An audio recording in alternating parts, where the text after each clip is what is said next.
हर हर महादेव। कर्मकांड बाई विभूति नारायण पांडे शास्त्री, महामाया नगरी अंबिकापुर।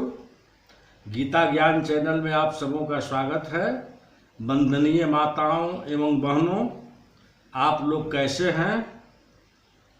आशा करता हूं कि आप सब अच्छे से ही होंगे और अच्छा से होना भी चाहिए। आज का हमारा विषय है कि प्रातःकाल ब्रह्म मुहूर्त में ध्यान का क्या रहस्य है। जिन पलों में ऋषि लोग संपर्क करते हैं, तो उसके जानने के पहले मैं आज का पंचांग आप लोगों के समक्ष रखता हूँ। परिधावी नाम 2077 संवत्सर 1942 शाके आषाढ़ मासे कृष्ण पक्षे द्वादशी तिथि 9:39 AM तक रहेगा और उसके बाद त्रयोदशी तिथि आ जाएगा। आज नक्षत्र भरणी है, तो भरणी नक्षत्र जो है 8:30 AM तक रहेगा और सूर्योदय जो है 5:08 AM, सूर्यास्त 6:51 PM। सूर्य राशि जो है मिथुन में रहेंगे, चंद्र राशि मेष में 3:04 PM तक रहेंगे। उसके बाद वह वृषभ राशि में आ जाएंगे। आज अभिजीत मुहूर्त 11:32 AM से 12:27 PM तक रहेगा। स्वार्थ सिद्धि योग कोई नहीं है, अमृत योग कोई नहीं है, रवि योग भी कोई नहीं है। राहु काल 1:42 से 3:24 तक रहेगा। अब आइए हम अपने मूल विषय पर आते हैं। ब्रह्म मुहूर्त ध्यान का रहस्य जिन लोगों में ऋषि संपर्क करते, ब्रह्म मुहूर्त में क्यों उठना चाहिए? ब्रह्म मुहूर्त का क्या ऐसा रहस्य है कि हमारे ऋषि मुनियों ने आदि काल से इस पर इतना अधिक बल दिया है? इस विषय पर बात करने के लिए मन बहुत दिनों से था, पर मैं चाहता था कि ऐसे वातावरण में इसकी चर्चा की जाए कि इसके लिए सबसे उपयुक्त हो। अब मैं अपना प्रसारण प्रारंभ कर रहा हूँ। ब्रह्म मुहूर्त में ऐसा क्या है कि ब्रह्म मुहूर्त के साथ इतना जुड़ा सृष्टि के दृष्टि से स्वास्थ्य के बारे में तो समझ में आती है, पर अध्यात्म की दृष्टि से इतना बल इस पर क्यों दिया गया?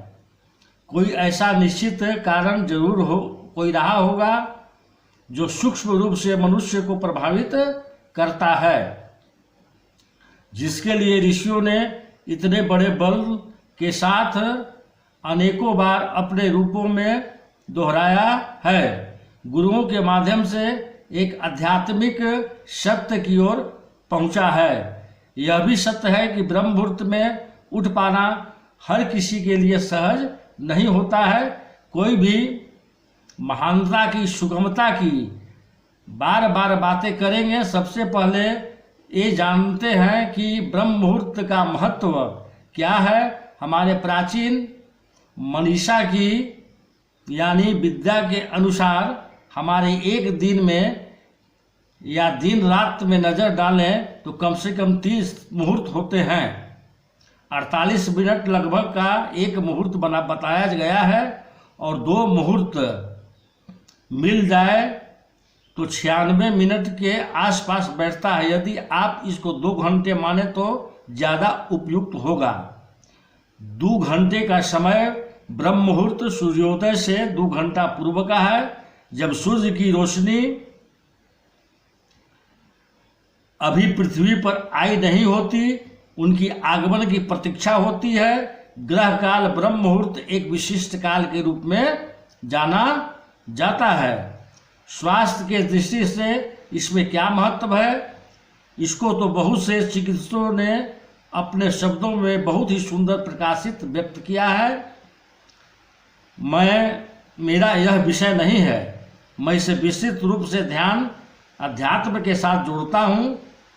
इससे ऊपर विषय जो हम सब आप लोगों के साथ व्यवहारिक जीवन से जुड़ गया है, उससे जुड़ता हूँ।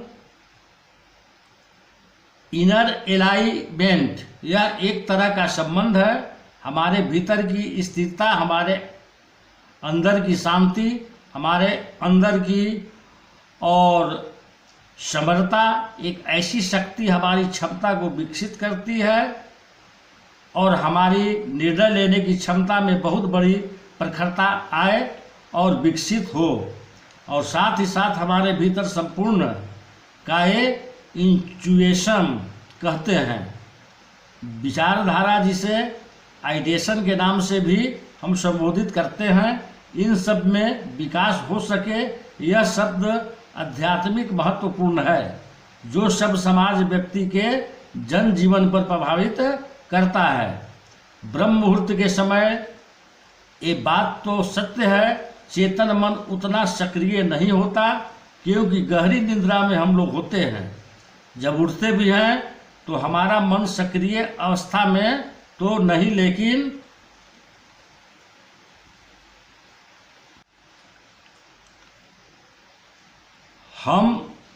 हाँ, एक अनाशिक निष्क्रियता रहती है। ऐसे में दो पोलों में वे विचार जो दिन भरों में कौंधते रहते हैं, जो हजारों लाखों के तादाद में विचार आकर चले जाते हैं, उस अवस्था से हम कैसे मुक्त होते हैं?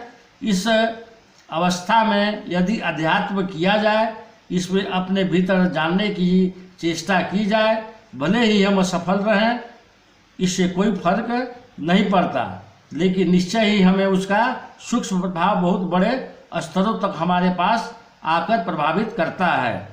ये बात कोई सुनी सुनाई नहीं, व्यक्तिगत अनुभव पर ही आधारित है। ब्रह्म मुहूर्त के बेला में जब हम लोग प्रातः उठते हैं तो बहुत से ऋषियों का यह कथन है कि ऐसे समय में सूक्ष्म ऋषियों के देवात्मा हिमालय से एक विशेष प्रसारण आरंभ होता है। ये बातें क्योंकि हमें संतों ने कही है और हम लोग ऐसे शब्द सनातन देव संस्कृति के अंतर्गत ऐसे सत्य को जो हमारे संतों के द्वारा हमें प्रदान किया जाता है, उस पर हम अपनी शंका को सर्वप्रथम सामने नहीं लाते हैं। सबसे पहले अनुभव के प्रयोगशाला में जब उसे हम ले जाते हैं और व्यक्तिगत आधार पर उसे जानने और जांचने की चेष्टा करते हैं, उससे तत्काल हम केवल अपनी मार्मिक बुद्धि के द्वारा उसको निरस्त नहीं करेंगे, क्योंकि मन के आधार पर साक्षात्मक होती है। काल आकर कुतक करते हैं, ऐसे में आवश्यक होता है आप आस्था का सहारा लेते हुए ऐसे इस तथ्य को सबसे पहले हम अलाउ करें, आधार वैसे दें, माइंड का उपयोग आप करें। सनातन देव संस्कृति में अध्यात्म विनियोग का ही नाम है। अपने शरीर को प्रयोगशाला बना करके चेतना के नए नए और बड़े बड़े विनियोग हमारे अमर ऋषियों ने किए। इसके कारण चेतना अध्यात्म का विज्ञान हम सबके सामने पहुंच पाया है। उसी आधार पर अगर ऋषियों ने कहा है कि ब्रह्म मुहूर्त में देवात्मा हिमालय से एक विशेष प्रसारण केंद्र ऋषियों के द्वारा आरंभ किया जाता है, तो आवश्यक है कि उसे सबसे पहले अनुभव के प्रयोगशाला में हम ले जाएं, उस दिन उसका निर्वहन करें और जानने की चेष्टा करें क्या इस विश्वास के धारा से व्यक्तिगत हमारी सोच में क्या कोई समन्वय हुआ है अथवा केवल समय और ऊर्जा व्यक्त करने वाली प्रक्रिया थी। मैं दावे के साथ कह सकता हूँ कि करीब 2 महीने इसकी निर्वाह कर ली। 2 महीने निश्चित रूप से, क्योंकि मनुष्यों में इतना असुतुलन होता है। शास्त्र के प्रयोग समय मनुष्य के स्वतः ज्ञात हो जाता है, मेरे भीतर स्वच्छता की प्रचंडता आई है। अगर वो अनुभव हो तो ठीक है, नहीं तो आप उसे त्याग सकते हैं। अध्यात्म विज्ञान इसी पर तो आधारित है।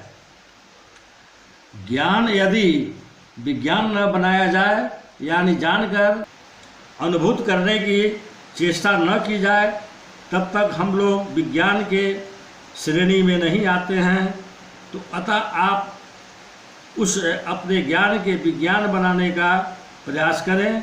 ब्रह्म ऋषि का कथन है, प्रातः ब्रह्म मुहूर्त की बेला में जिस समय ऋषियों की संसद से, हिमालय से देवात्माओं की प्रसारण होती है और वह सूक्ष्म प्रसारित होता है पूरे विश्व में, उस समय जो कोई भी जागता है सजगता के द्वारा अपने भीतर केवल यह भाव रखता है कि मैं देवात्मा हिमालय का दर्शन कर रहा हूँ, ऋषियों के प्रसारण को मैं उसे प्राप्त कर रहा हूँ, धारण कर रहा हूँ, उसे न केवल प्रसारण भाव और विचार को प्राप्त होता है, मगर साथ साथ ऊर्जा भी प्राप्त होता है। प्रकाश में 2 कार्य परस्पर एक साथ होते हैं। प्रकाश में हमें देख नहीं पाते हैं, उसे सूक्ष्म रूप से महसूस करते हैं। उसी तरह से ऋषियों के प्रसारण जो ब्रह्म मुहूर्त में होता है, तो कई शक्तियाँ एक साथ मिलती है। न केवल यह विचार, न कल्पनाएं, न धारणाएं, बल्कि साथ साथ एक उपयुक्त पूजा भी प्राप्त होती है, जिसे हम ओजस के नाम से, वर्चस्व के नाम से जानते हैं। हमें कोई विशेष नहीं करना होता, हमें तो मात्र उपलब्ध ही रहना होता है। सूर्य का लाभ लेने के लिए सूर्य के समक्ष उपस्थित होना होता है। बाकी कार्य प्रकृति का है, सूर्य का है। सूर्य को मालूम है कि उसकी कौन सी रोशनियाँ किस प्रकार हमें आप तक जागरण विकसित करने का है। उन्हें मालूम है कि किस साधक में किस आत्मविश्वास की ज़रूरत है, उसे किस प्रकार से पोषण देना है, उसे किस प्रकार से ओजस, तेजस, वर्चस्व के द्वारा विकसित करना है। तो बंधुओं, आज का हमारा यही विषय था। यदि आप लोगों को अच्छा लगा होगा तो इसको सब्सक्राइब और लाइक अवश्य करेंगे। नमस्कार।